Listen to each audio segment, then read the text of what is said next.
नमस्कार, good news Bharat के YouTube channel में आप सभी दर्शकों का स्वागत है। मैं हूं संजीव कुमार शर्मा और आइए देखते हैं आजमगढ़ की कुछ खबरें फटाफट अंदाज में।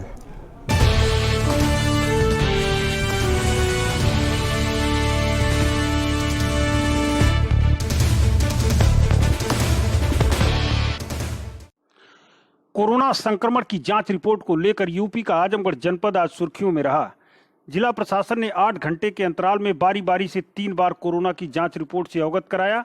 आप जानकर चौंक जाएंगे कि तीनों बार की रिपोर्ट मिलाकर कुल 14 कोरोना पॉजिटिव मरीज मिले। ये सभी प्रवासी श्रमिकों की चेन से संक्रमित हुए हैं। अब सरकारी आंकड़ों पर गौर करें तो जिले में कुल 69 कोरोना पॉजिटिव मरीज हो गए हैं। इसमें 9 ठीक हो चुके हैं, 2 की मौत हो चुकी है। अब कुल 58 एक्टिव केस मौजूद हैं। मेडिकल कॉलेज के आइसोलेशन वार्ड में सभी को भर्ती किया गया है। जिलाधिकारी की तरफ से आज पूरे दिन 3 बार रिपोर्ट जारी की गई। पहली रिपोर्ट दोपहर में जारी हुई जिसमें 4 मरीज मौजूद थे। दूसरी रिपोर्ट 5 बजे जारी हुई जिसमें 6 मरीज। तीसरी रिपोर्ट रात्रि 8 बजे जारी हुई जिसमें 4 कोरोना पॉजिटिव मरीज पाए गए। इस तरह कुल मिलाकर गुरुवार को 14 कोरोना पॉजिटिव मरीज पाए गए। जिलाधिकारी NP सिंह ने बताया कि गोरखपुर लैब में भेजी गई जाँच रिपोर्ट में से जिन 4 और व्यक्तियों की जांच रिपोर्ट पॉजिटिव आई है उसमें एक बाग बहार पवई फूलपुर का, एक व्यक्ति मौकुटविली मोलनापुर आजमगढ़ का, 2 पुनर्जी जहानागंज का। जिलाधिकारी ने बताया कि संबंधित तहसीलों से रिपोर्ट प्राप्त कर कंटेनमेंट जोन घोषित किया जाएगा। आजमगढ़ जिले के मुबारकपुर क्षेत्र से सर्राफा कारोबार से जुड़े लोगों का लगभग 32 से 33 लाख रुपए का 614 ग्राम सोना लेकर बंगाल का कारीगर फरार हो गया। पीड़ितों ने SP से न्याय की गुहार लगाई है। पुलिस अधीक्षक कार्यालय पहुंचे मऊ जिले के सर्राफा कारोबारी केसरी नंद वर्मा ने बताया कि बंगाल का कारीगर जो आजमगढ़ जिले के मुबारकपुर क्षेत्र के समाधि रोड पर स्थित एक मकान में किराए पर रहता था, उसे सभी दुकानदार सोना देकर जेवर बनवाते थे। इस दौरान लॉकडाउन के चलते कारीगर से काफ़ी दिनों से मिलना नहीं हो सका। जब कुछ लॉकडाउन में ढील मिली तो वे 18 मई को जब उसके यहाँ पहुँचे तो पता चला वह फरार हो गया है। 6 लोगों का लगभग 614 ग्राम सोना लेकर कारीगर फरार हुआ है। जानकारी होने पर जब सभी सर्राफा कारोबारी मुबारकपुर थाने केस दर्ज कराने पहुंचे तो वहां FIR दर्ज नहीं किया गया। इसलिए पीड़ित दुकानदार SP से न्याय की गुहार लगाते हुए मुकामी थाने में केस दर्ज करने की मांग को लेकर आरोपी के खिलाफ कार्रवाई की मांग की है।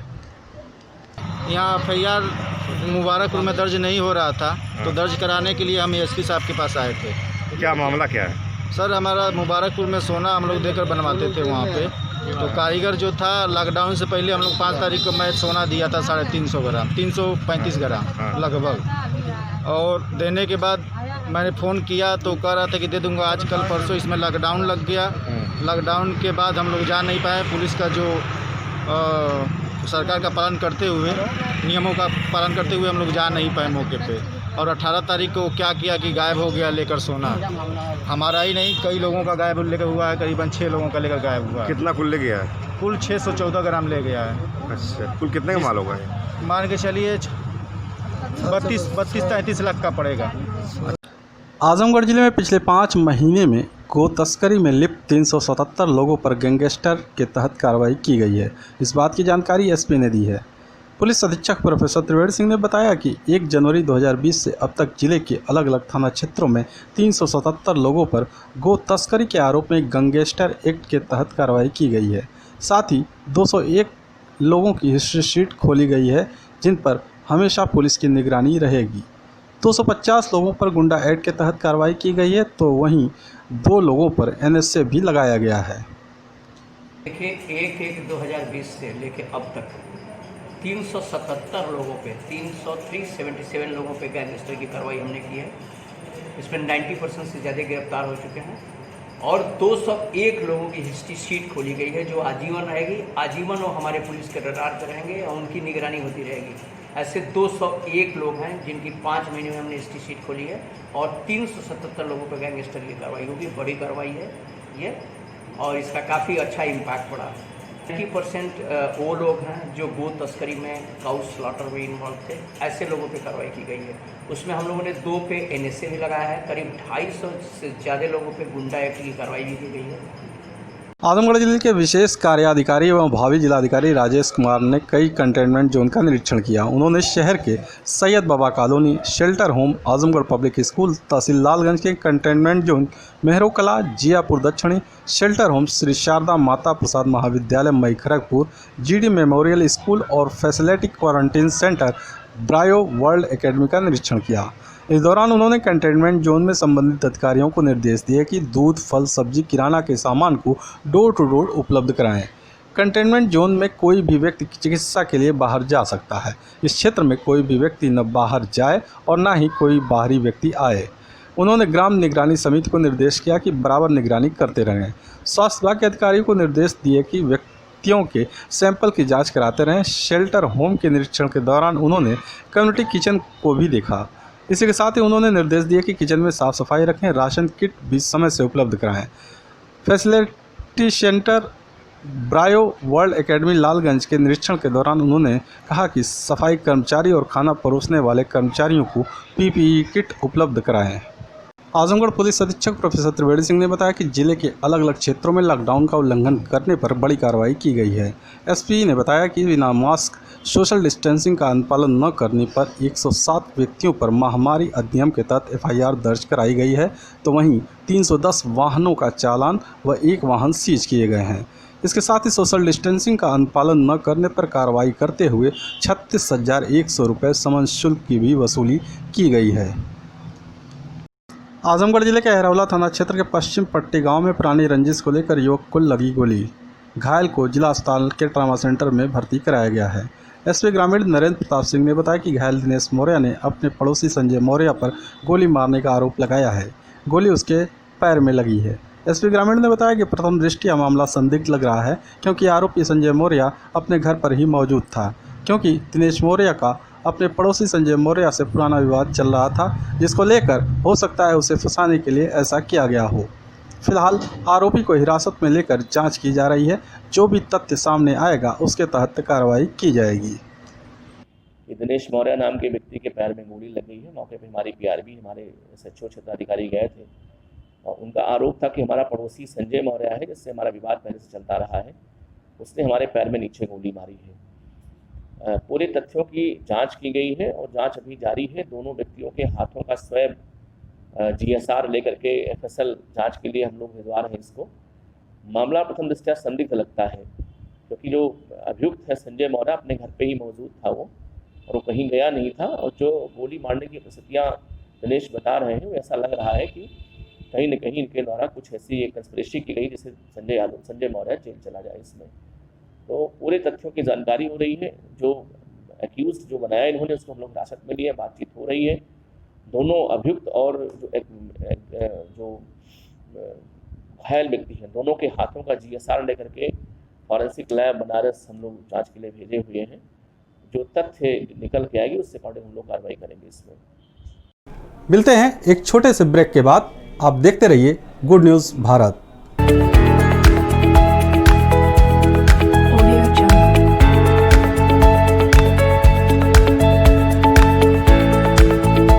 ब्रेक के बाद एक बार फिर आपका स्वागत है। आइए देखते हैं आजमगढ़ की खबरें फटाफट अंदाज में। आजमगढ़ जिले के रानीसराय थाना क्षेत्र के टेकमलपुर गांव स्थित पेट्रोल पंप के पास करंट लगने से ट्रक चालक की झुलसकर मौत हो गई। बता दें कि अहरौला थाना क्षेत्र के गनवारा गांव निवासी अशोक राजभर ट्रक चलाकर अपने परिवार का भरण पोषण करते थे। वे पेट्रोल पंप के पास ट्रक खड़ा कर ऊपर केबिन में सोने जा रहे थे। वहां ऊपर 11,000 वोल्ट के बिजली का तार गुजरा हुआ था, जिससे छू जाने से वे झुलस गए। झुलसे हालत में उन्हें लोग जिला अस्पताल लेकर पहुंचे, जहां डॉक्टरों ने उन्हें मृत घोषित कर दिया। सूचना पाकर मौके पर पहुंची पुलिस ने शव को पोस्टमार्टम के लिए भेज दिया। आजमगढ़ जिले में उत्तर प्रदेश माध्यमिक शिक्षक संघ के पदाधिकारियों और शिक्षकों ने गांधी प्रतिमा और डीआईएस कार्यालय के सामने बैठकर उपवास रखा। जिलाध्यक्ष ब्रजेश राय ने कहा कि विद्या मंदिर हाई स्कूल लखनऊ की एक महिला शिक्षिका के साथ उत्पीड़न व दुर्व्यवहार के खिलाफ प्रदेश के शिक्षक उपवास पर हैं। उन्होंने कहा कि शिक्षक राष्ट्र निर्माता होता है। सरकार शिक्षकों का उत्पीड़न करके धैर्य की परीक्षा ले रही है। उन्होंने कहा कि प्रदेश के शिक्षक आज उपवास रखकर सरकार का विरोध कर रहे हैं। स्थिति सामान्य होने पर बड़ा आंदोलन होगा। कोरोना संकट में लॉकडाउन का उल्लंघन करना शिक्षक समुदाय के लिए कभी ठीक नहीं है, लेकिन सरकार की शिक्षक विरोधी नीतियों व सोच के चलते ऐसी परिस्थिति पैदा हो चुकी है जिससे शिक्षक समुदाय आहत है। कोरोना महामारी को लेकर आजमगढ़ से फिर अभी एक बड़ी खबर आई है। पिछले 12 दिनों में कोरोना वायरस का चेन आजमगढ़ जिले में शहर से लेकर गांव तक जिस तरीके से बढ़ता जा रहा है, इसके लिए अब तक 1.25 लाख लोगों में से लगभग 45,000 वे लोग जिम्मेदार हैं जो अनधिकृत वाहनों से चोरी छिपे सीधे अपने गांव पहुंचे हैं। 28 मई को सुबह जांच रिपोर्ट आई है तो उसमें 4 लोगों में पॉजिटिव होने की पुष्टि हुई और शाम को रिपोर्ट आई तो 6 और कोरोना पॉजिटिव पाए गए। आपको बता दें कि अब कोरोना वायरस पॉजिटिव मरीजों की कुल संख्या 65 हो गई है, जिसमें 9 लोग ठीक होकर अपने घर जा चुके हैं और 2 लोगों की मौत हो चुकी है। इस तरीके से अब तक जिले में कुल 54 एक्टिव कोरोना संक्रमित मरीजों की मौजूदगी है। कोरोना संक्रमण की इस बढ़ती संख्या पर आजमगढ़ के जिलाधिकारी ने सभी से अपील किया है और कहा है कि आने वाले इन सभी लोगों से भावनात्मक लगाव जरूर रखें, लेकिन उन सभी लोगों से भौतिक दूरी बनाए रहें। आज जिन 6 लोगों की रिपोर्ट पॉजिटिव आई है उसमें 3 व्यक्ति खरोटी मोहम्मदपुर के हैं जो मुंबई से ट्रक के माध्यम से सीधे अपने गांव आए थे, जो गांव के बाहरी क्वारंटाइन में थे। एक व्यक्ति उचहुआ मेहनगर का है, एक व्यक्ति रानी की सराय का, एक व्यक्ति महाराजगंज इलाके के शिवपुर देवारा का है जो मुंबई से मोटरसाइकिल से आया है। जिलाधिकारी ने बताया कि संबंधित तहसीलों से रिपोर्ट प्राप्त कर कंटेनमेंट जोन घोषित किया जाएगा। उन्होंने आज इस पर विस्तार से चर्चा की और लोगों को सुझाव भी दिया। आप गौर से सुनिए जिलाधिकारी एनपी सिंह की उन बातों को, और कोरोना की इस महामारी से बचना है तो उसका पालन भी करिए। कुछ और रिपोर्ट्स आई हैं जिनमें से 6 रिपोर्ट और पॉजिटिव आई हैं। इनमें 3 रिपोर्ट खरोटी मोहम्मदपुर की, जो लोग मुंबई से ट्रक से आए थे, एक ही परिवार के लोग, यद्यपि वो गांव में बाहर रह रहे हैं। एक रिपोर्ट रानी की सराय की, एक महाराजगंज ब्लॉक के शिवपुर में जो मोटरसाइकिल से मुंबई से आए, और एक उचहुआ मेहनगर से। इनको जहां आवश्यकता है वहां कंटेनमेंट जोन किया जाएगा, जहां पर लोग गांव में रह रहे हैं, और शेष जगहों पर अन्य प्रोटोकॉल के अनुसार कार्रवाई की जाएगी। ये जो पूरा ट्रेंड मैं देख रहा हूं, विगत 12 दिनों से जो रिपोर्ट्स पॉजिटिव ज़्यादा आ रही हैं,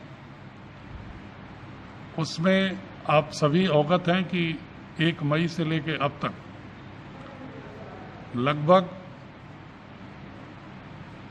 1.25 लाख के आसपास श्रमिक विभिन्न प्रांतों से आए हैं। उनमें कम से कम 45,000 लोग अपने साधनों से, ट्रक से, पैदल, बाइक, टेम्पो आदि से आए हैं। अधिकतर संक्रमित लोग उन्हीं पे पाए जा रहे हैं जो अपने अनौपचारिक साधनों से आए हैं। उनके लक्षण के आधार पर क्वारंटाइन कर लिया गया और उनके सैंपल आए अगर पॉजिटिव, तो मुझे उनके गांव को कंटेनमेंट जोन नहीं बनाना पड़ा, क्योंकि ऑलरेडी ट्रैक हो गए थे, सर्विलांस से पंजीकृत होकर आए थे, वहाँ परीक्षण होकर आए थे, यहाँ भी परीक्षण हुआ। लेकिन जो लोग अनौपचारिक माध्यमों से, अपने साधनों से या इतर साधनों से चल पड़े और काफ़ी परेशानियां सहते हुए यहाँ तक आए, वो हमारे लिए परिवार के हैं, स्वागत योग्य है। लेकिन पुनः मैं इसके माध्यम से मैं एनालिसिस इसलिए कर रहा हूँ कि मैं पुनः जनपद के सभी लोगों से करबद्ध अनुरोध करूँगा कि आपके आस पड़ोस में जो लोग भी बाहर से आए हैं, उनसे भावनात्मक लगाव रखते हुए भौतिक दूरी जरूर रखें और अपनी साफ सफाई का ध्यान रखें। उनसे बात करते समय मास्क जरूर लगाएं और अनावश्यक घूमें ना। और जो लोग बाहर से आए हैं आपके गांव में, निगरानी समितियां उनको पूर्ण रूप से एकांतवास में रखें और पूरा स्वास्थ्य विभाग से निर्गत जो सावधानियां हैं उस पर ध्यान दें। Audio Jungle.